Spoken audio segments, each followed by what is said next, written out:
भूल गए कि हम यहाँ युद्ध करने आए हैं? इससे पूर्व विधाता ने तुम जैसी सौंदर्य पूर्ण सृष्टि तो की ही नहीं होगी। अब भविष्य में भी क्या करेगा? सृष्टि का संपूर्ण सौंदर्य तो तुम्हारी रचना में ही समाप्त हो गया। तुम्हारी रचना करने के पश्चात सौंदर्य के नाम पर विधाता के पास अब शेष बचा ही क्या होगा? तुम्हारा एक एक अंग अर्थात अंग प्रत्यंग विधाता ने यत्न और परिश्रम से रचा है। तुम्हें बनाकर यदि विधाता अपनी रचना पर गर्व भी करे तो उसका गर्व कौन खंडित कर सकता है? तुम यहाँ मेरे रूप का वर्णन करने आए हो अथवा मुझे युद्ध में पराजित करने? पहले तुम्हारे रूप सौंदर्य से हुई पराजय से तो भर ले, फिर युद्ध की जय पराजय पर विचार करेंगे। ऐसी सर्वश्रेष्ठ सुंदरी से युद्ध करना कौन चाहेगा?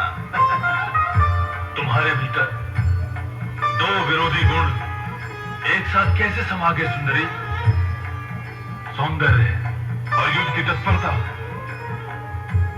तुम जैसी कोमलांगी सुमधुरा लावण्य में युद्ध करे? ना ना ना ना ना। युद्ध नहीं करोगे तो मुझे प्राप्त कैसे करोगे? सुंदरी, हमने तुम्हारे विषय में अब तक जितना सुना वो बहुत ही कम था।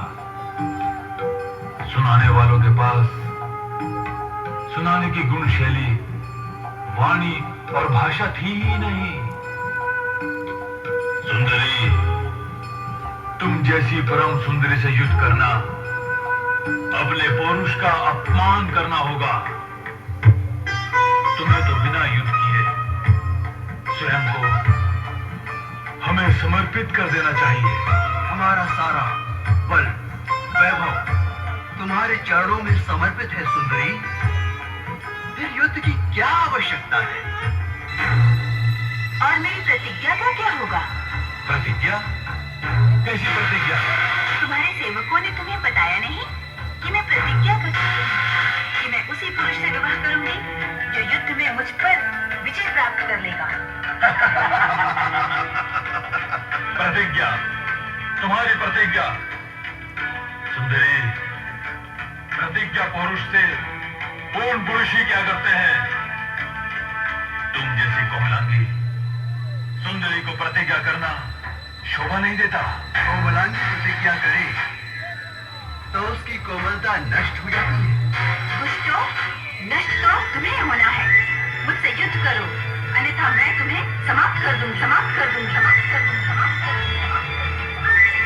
भैया शुम, अब तो हमें इस अभिमानिनी को अपनी शक्ति का परिचय देना ही होगा।